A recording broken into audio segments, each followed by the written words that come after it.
Greetings, good morning, hello, and thank you for joining me for today's update on the City of Jacksonville's response to COVID-19. On the call with me today is Chief of Staff Jordan Ellsbury, Director Mike Bruno from the Jacksonville Sheriff's Office, Fire Chief Keith Powers from the Jacksonville Fire and Rescue Department, and Emergency Operations Center Director Steve Woodard. Before I get into our COVID-19 update, I want to briefly mention that my team and I are working with our Emergency Operations Center to keep a close eye on the potential storm that could impact our area. The latest projections released at 11 a.m. today show this storm making landfall in South Florida on Sunday and possibly impacting Northeast Florida. Again, these are just possibilities and very early projections, but we'll continue to watch closely. Director Woodard is on the call if there are additional questions when we get to the end of this briefing.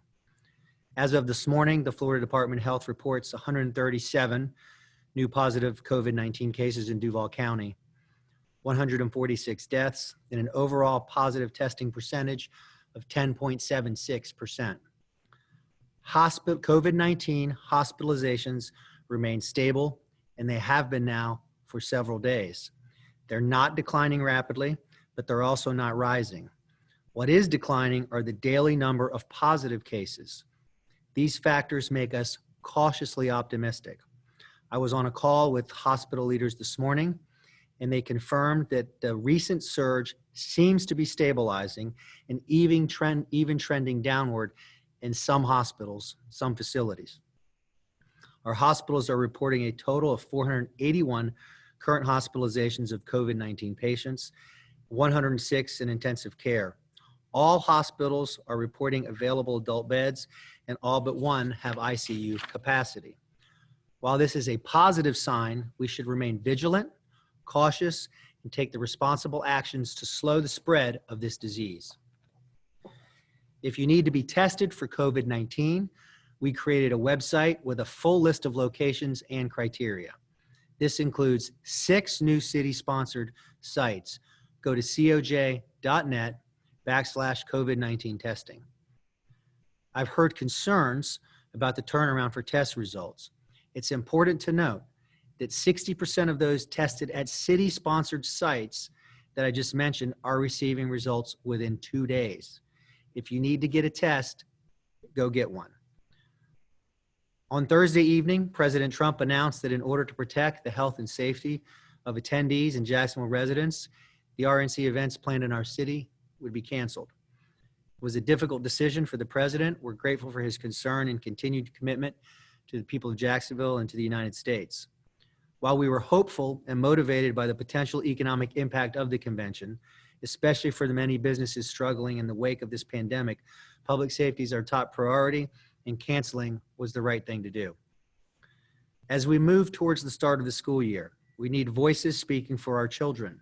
Each academic year is critical in a child's development. As decisions are being made about available options for students, we must ensure we're not putting their futures at risk. The decisions that are being made about returning to classrooms should be based on facts. I believe all families should have the option to send their kids back to school if they choose to.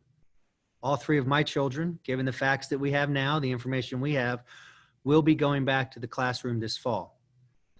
I know this doesn't work for everyone. Duval Homeroom and Virtual Academy are also necessary options and should be considered by anyone with pre-existing health issues. This includes students, families, teachers, and school staff. So to be clear, I believe that families should have options. Teachers should have options. Those that work in schools should have options. One of those options should be the ability to go back. Before we close, I want to remind everyone that personal responsibility and prevention measures remain our best tools in the fight against the coronavirus. I'm continuing to ask every Jacksonville citizen to commit to this fight and join us to stop the spread of the virus.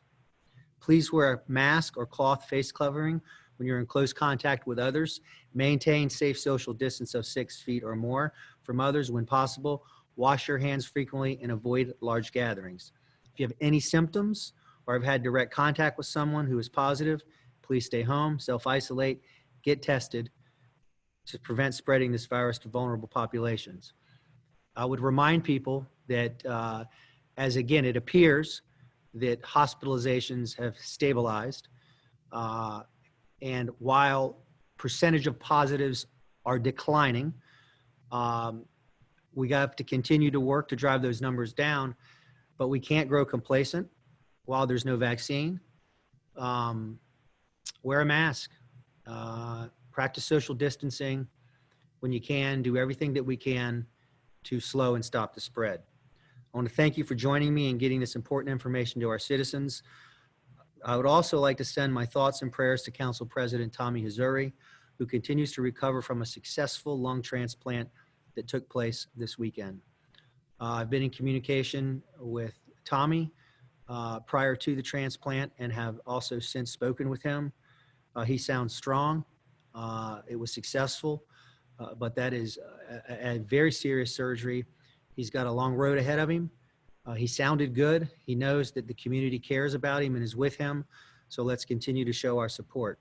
I look forward to working with Acting Council President Newby to help the council accomplish their priorities. With that, we'll take questions, and we'll start with Mike with the Daily Record.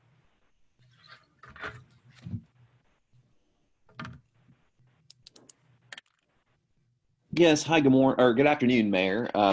Just a couple quick questions related to the RNC. I know City Hall has said that new taxpayer dollars were spent on the RNC, although various city departments and the JSO have told City Council that they spent a lot of man hours in preparation, reviewing documents and planning. How is this time spent being quantified, and how can the city get those costs reimbursed by either the RNC, the host committee, or federal government? And then just one additional question on and related to local businesses. What's your advice for some of the local hotels and private venues who are booking ancillary events for the RNC, but are no longer going to see that revenue coming in?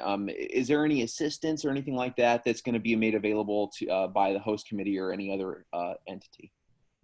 Yeah, well, to be clear, there were no taxpayer dollars expended on the planning of the Republican National Convention. It never was going to be. There wasn't any spent. A private organization, a nonprofit organization that was the host committee, was raising private dollars, did raise millions of dollars in private dollars to honor those obligations.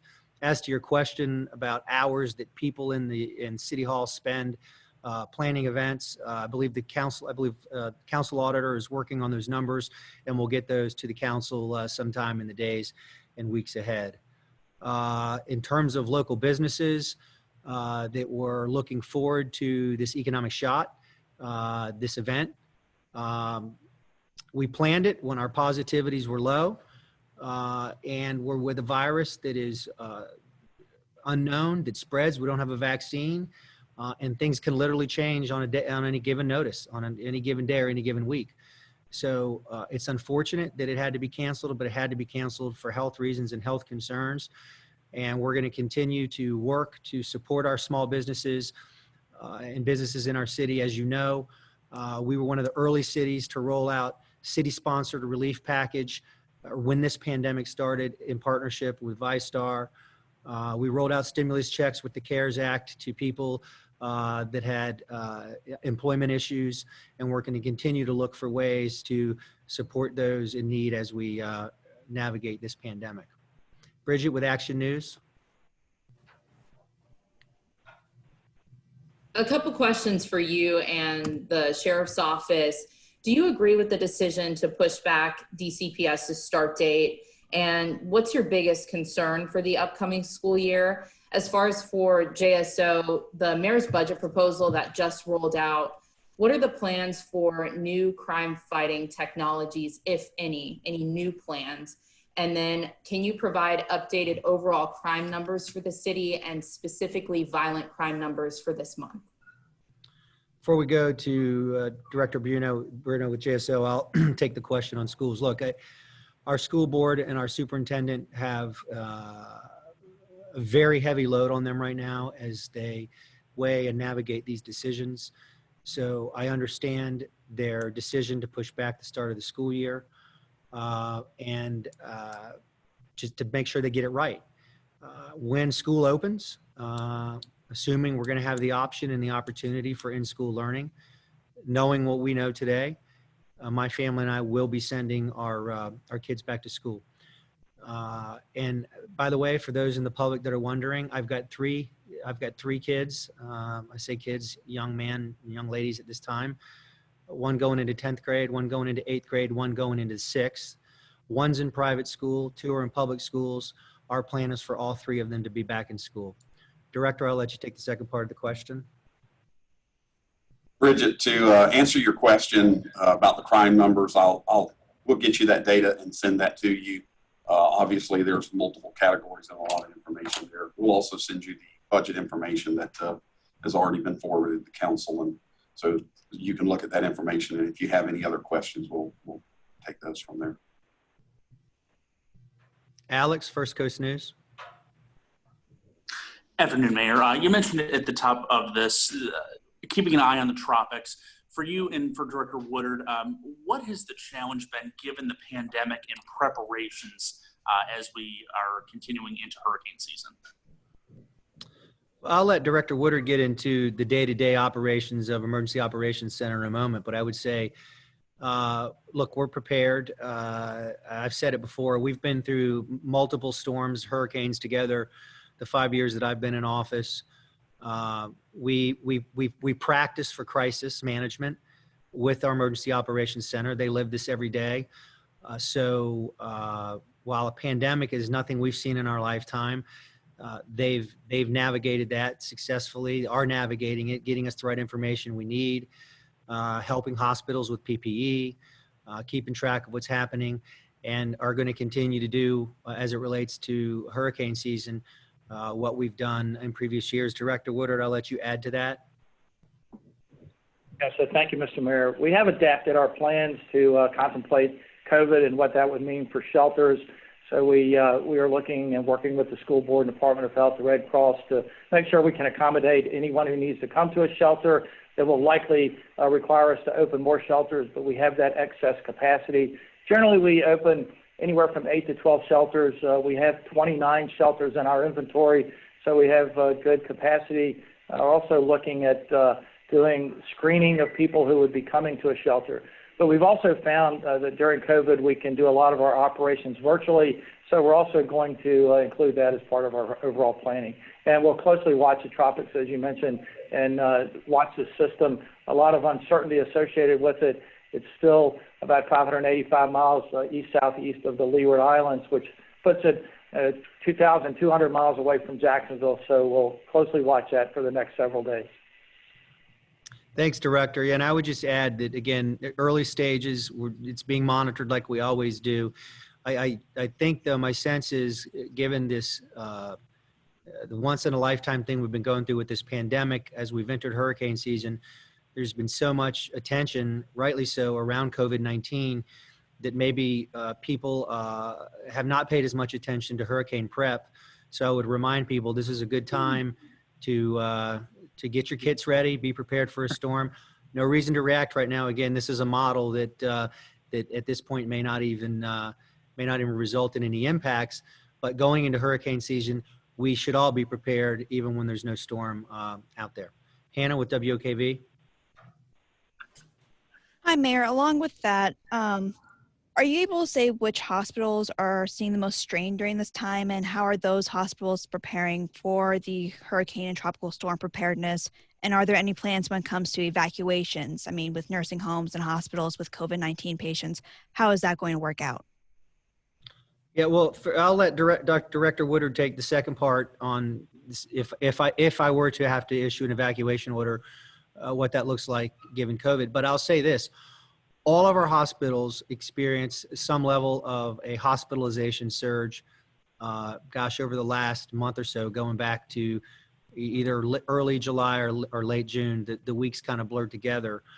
We monitored those through the process. They all always communicate with me regularly that they had the capacity and the ability to handle it. What we've seen from all of them over the last 3 to 4, maybe even 5 days with some is a flattening, if you will, of the surge. In some cases, a small downtick in hospitalizations and in ICUs in most. That's a trend across all systems at some level. and is consistent with the lower positivity rates that we're seeing in testing. So the message to our citizens and the people of Jacksonville is, I mean, it's going to be a broken record. Wear a mask when you're indoors, out in public, and you can't practice social distancing. And I would say that if you're in a grocery store, for example, or another store, and someone's not wearing a mask, stay away from them. Just keep your distance. It won't be hard to do. Director Woodard, I'll let you take the second part. Yes, sir. For the sheltering this year, if people do come to a shelter who are COVID positive, our plan is to isolate those people depending upon the numbers. If we have to open specific shelters just for COVID cases, we'll do that, and also some other options with the state that we're working on. But we have a good plan, and as we closely watch these numbers and work with the hospitals and the nursing homes, as you mentioned, we make sure that everyone is taken care of. David with the Times Union.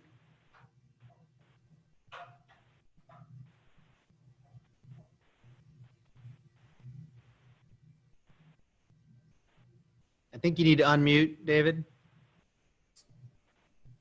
I apologize. Hey, I'm sorry. A two-part question about the Republican convention, Mayor. President Trump did make his decision on Thursday, and since then there has been, based on the statistics, some positive trends in the COVID-19 cases. Do you think, given those trends, he still made the right call, or if it was made that decision too early in terms of what the outlook may have been for when the convention came? And the second part of my question is, do you know, in all the tele-rallies and sort of the different planning that's now in place for the convention that's being looked at, is if Jacksonville's going to have any part in any of that in terms of having any kind of events here in Jacksonville for this different kind of convention that evidently is being planned for August? Thank you. Thanks for the question. Yeah, I think given the current trends, that it was the right decision. Look, we still had weeks. I think probably, if you go back to last week, had the president not made that decision, I probably would have made some sort of a decision somewhere between 7 to 10 to 12 days.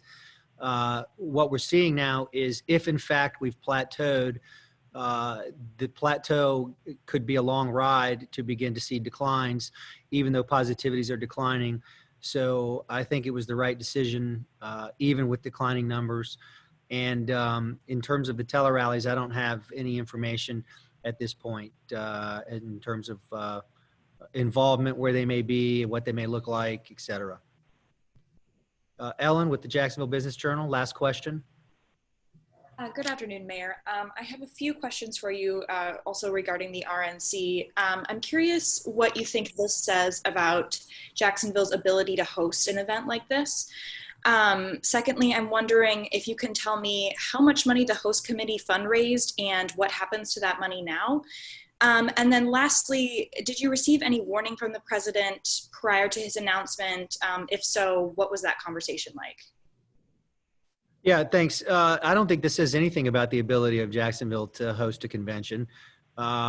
We are in uncertain times, times like we've never seen, unpredictable times. We've learned a lot about this virus from the beginning, each day and each week. Our positivity rates were 3% when we started to look at the convention. They dropped to 2.8% the week thereafter. And we were working to pull off a large event with economic impact in short order. And then the virus began to spread community-wide, not only in Jacksonville, but throughout the state, and frankly, through other parts of our country as well. And that's unpredictable. And so in normal times, I'm confident that we would have been able to pull this off, although I don't know that in normal times if we'd been able to potentially pull an event from another city in short order. The other part of the question was the host committee. Commitments were 20 million range, and then when you get those commitments, you collect them, they come in. Our donors commit this kind of money, they come in.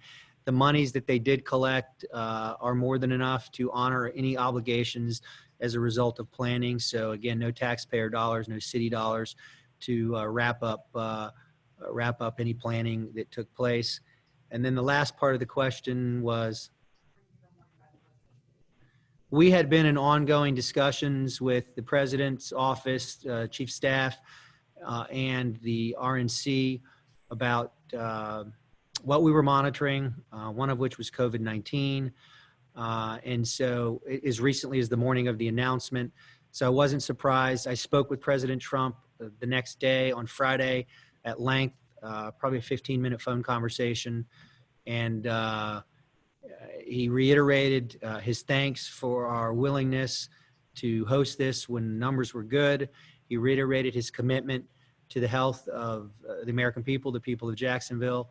And he actually took a few minutes to say hello to and speak with my youngest daughter, Bridget. So with that, thank you, everybody. Wear a mask, wash your hands, practice social distancing, be smart, take care of each other. Thank you.